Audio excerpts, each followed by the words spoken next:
If you could inspire people to change their lives in a good way, even one person, that is a huge success.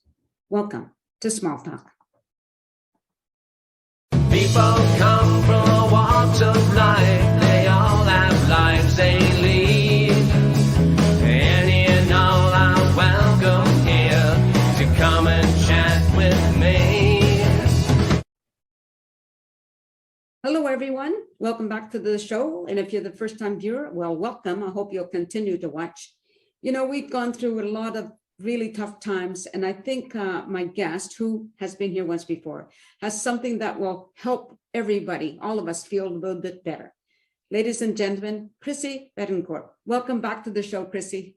Thank you, Nancy. I'm very happy to be here again. It is my pleasure for sure, and my honor to have you back. So what is it you want to share with everyone? Well, I wanted to talk a little bit about my journey, as we touched about a little bit on the last time we spoke, where I had a lot of life changes taking place, and I thought it might provide some inspiration to people who are in the same situation and looking at, a lot of changes coming into their life. And so I thought I'd talk a little bit about that journey, what happened to me, and what I learned from that. And just hoping to share that with people and hope they take something from it. I'm sure they will. I'm sure. I think I'm pleased that you're willing to do that. So just go for it. Okay, just talk. All right. So back in, oh my goodness, this seems like about 10 lifetimes ago now. Back in 2006, I decided to make some major changes. I was working in the federal government at the time, and I had just sort of come out of what I call this spiritual deep dive that I did, because prior to that, about 6 years earlier, I had gone through a divorce. And it was one of those things where you start learning about yourself and you start realizing that you don't have to meet the expectations of society and others, and you start learning what it is that you want. And so I went into this deep dive and started to learn more about what I really enjoy, what makes me tick. And then just basically started exploring avenues that resonated with me. And that took me into what I call the spiritual deep dive.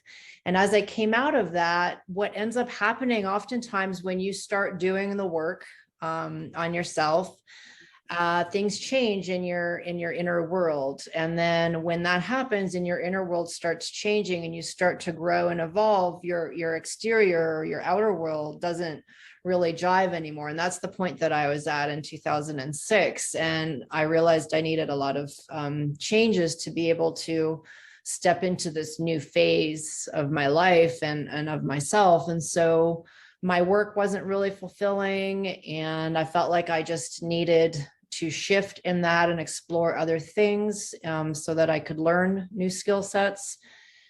My home environment, I felt I needed a change. I really felt I needed to just immerse myself in different circles of people. So one day I did a lot of soul searching, and I just decided I was going to quit. So I walked in and I quit my job, which was a big thing because in the government, people tend to not do that. Yes. And I had a lot of questions, and I had a lot of people say to me, well, you can't quit the government. And I said, well, why not? And they said, well, like nobody quits the government. And I said, well, watch me. And I left. There was a 2-month period where I sold all my things, and I basically bought a one-way ticket to South America. And I really didn't have any plans. I knew nobody in South America. All I did was look on the map, and I looked to see where the mountains were. And at the time I was taking tango lessons, and I was dancing tango. So I had been introduced to the Argentine community. So I saw that the mountains were there in Argentina, and Mendoza was a city that was within the mountains there. And I just decided to go there. And so I bought my ticket and I showed up, and I honestly didn't really know what I was going to do. I had enough money for a few months, And I just thought, you know what, I'm just going to see how it goes. And I loved it. The minute I got off the plane, I just really resonated with the culture and the people. And it was an interesting experience because there was just this sensation of, wow, there's all these different things to explore and different ways of living and different ways of being and different ways of earning too from that standpoint. And what ended up happening was within 2 weeks, I got a job within the wine industry, which I'd never worked in before at all. I knew nothing about wine at that point, food, wine, nothing. And then I just started working in the industry and I really fell in love with it. That shift brought me from this journey that I had been on, which was very, again, I call it spiritual. It was very up here, I guess, for lack of a better word. And then as I got into Argentina, I dove into more of the physical and the sensual, because food and wine are that. And it's about very much exploring your physical senses and learning how to really and what I would say, be human, because for me, it's really a gift being human in this world right now. It's a very unique experience. And so as I was there, I just dove into that and really started learning about those physical senses through food and wine. And I ended up through that took me on a new journey, and I started getting into chocolate. And then I brought those two together. So I started teaching. I became a chocolatier. I got my certification. I actually did that in Canada, but then like online. And then I merged the two together and I started teaching people, facilitating workshops on chocolate and wine pairing. And it was a really, I absolutely loved it, because people have there's disconnect, like there's a disconnect, I feel, between, people and their physical senses and what they're capable of. And I think that was really an important key, because people kept telling me, I can't do this. I don't know how to do this. And it's just not in me. And I said, just go with me. Let's go with it and see what happens. And they were so shocked and excited to see that they could actually pull these flavors out and put these things together. And then they would go home and start to try new things and experience new things. And for me, that was really key. It wasn't even so much about the chocolate and the wine, but it was the mentality people were leaving with, that they could do this and it was okay to experience and try new things and bring those in and see what that looked like for them. So that was really fulfilling for me. And the culture, just I can't say enough about the culture. I mean, I'm from a Portuguese background, so to me there was a connection there, and it felt like home to me. But they just opened up their homes and their doors and their arms. And I had, at least 2, if not 3, what I call surrogate families who took me in.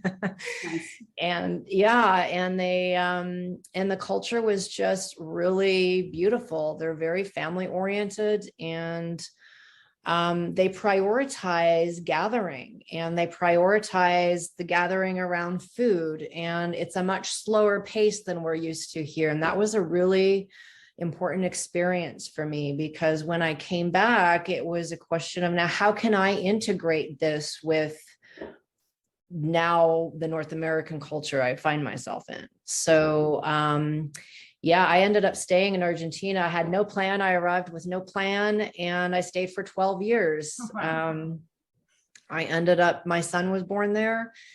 And then we just recently came back about 3 years ago. So it was probably one of the most important and best experiences that I ever had. And it took a really big leap of faith for me to do that, to just go down there and say, you know what?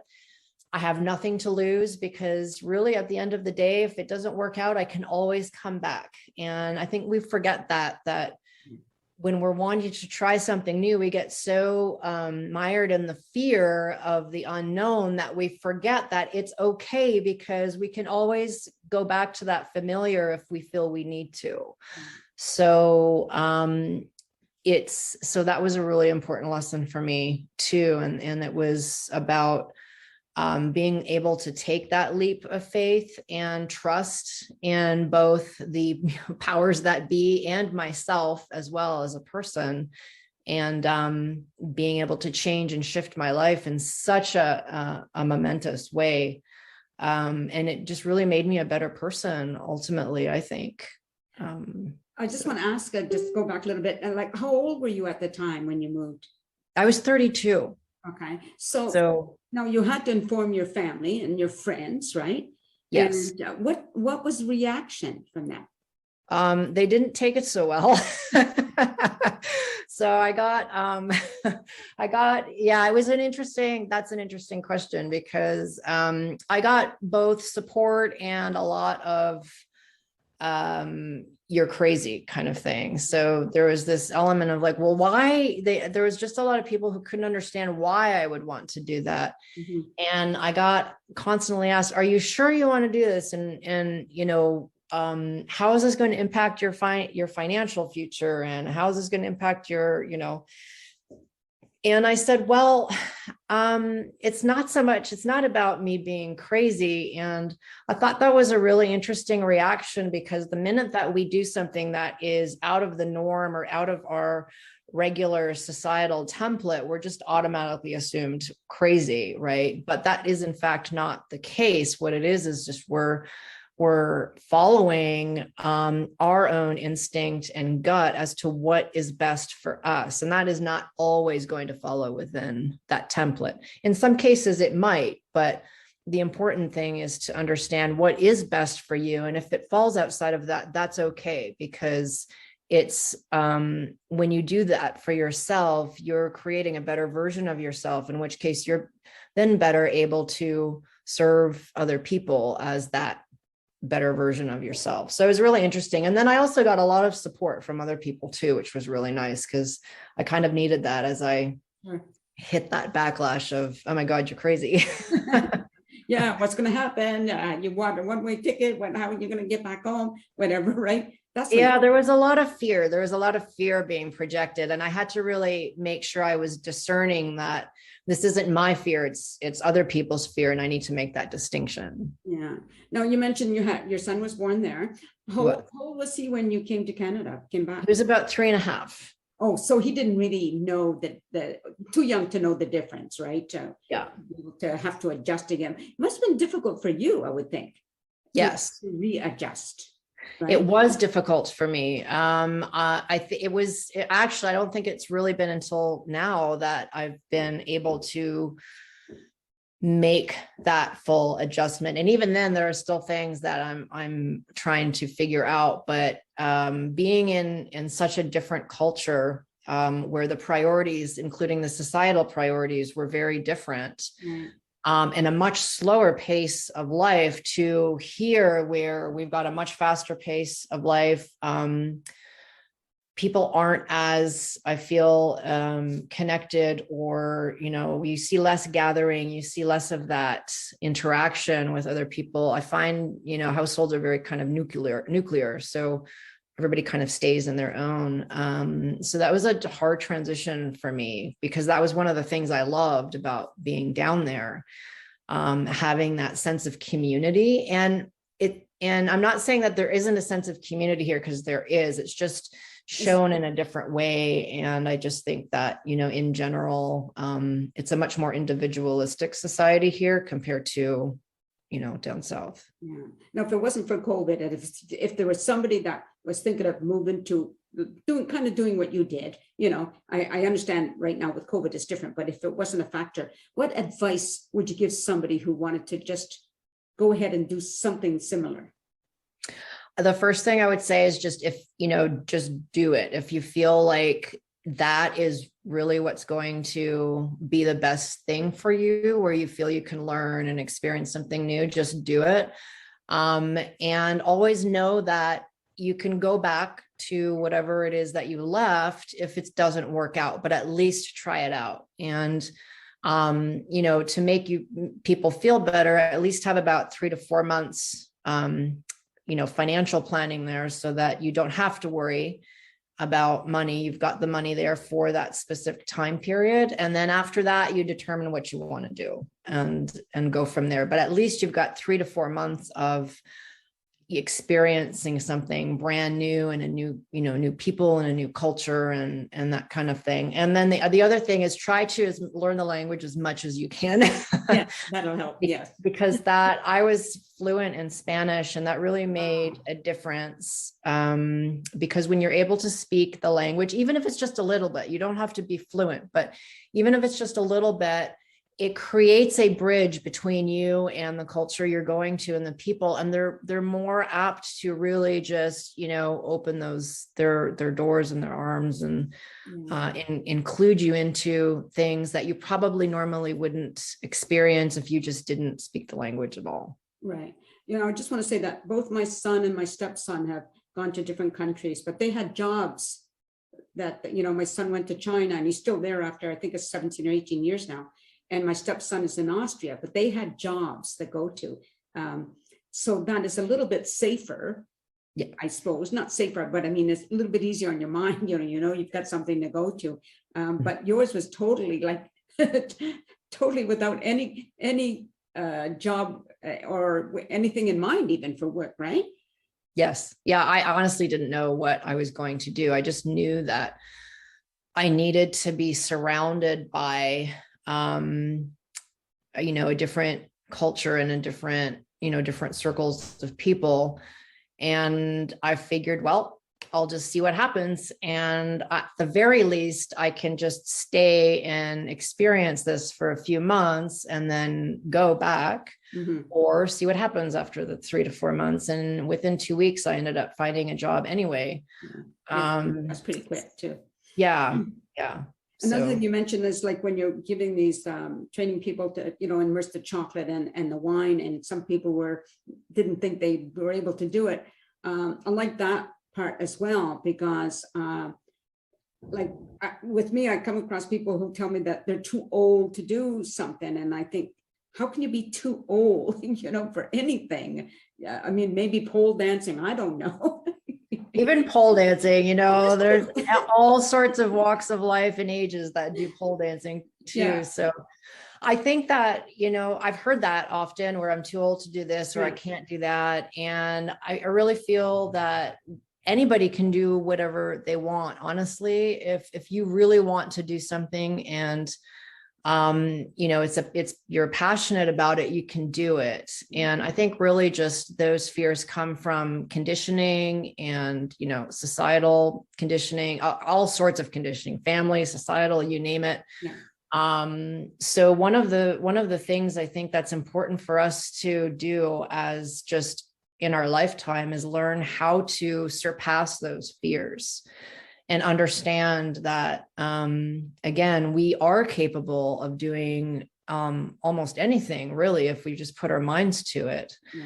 And I think people underestimate themselves all the time. And it's really important to make that connection with those things that you didn't think you could do. Yeah. And sometimes, sorry. And I'm just going to say, sometimes it's just sticking to it for a little bit while longer, thinking that you're not grasping yet, but then all of a sudden it's like learning a new dance step. All of a sudden it just clicks in the brain, right?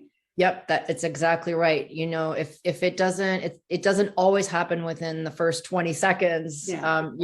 You stick with it a little bit, and then you'll just be amazed at what happens when you do. And then you discover new aspects of yourself that you didn't even know existed, which is, a really beautiful experience as well.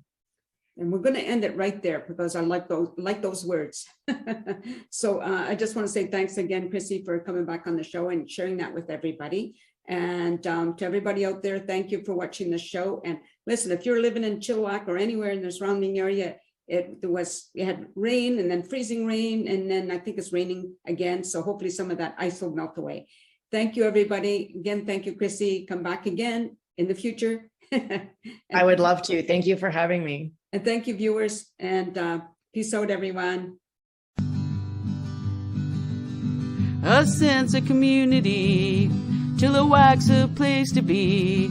A sense of community where you're free.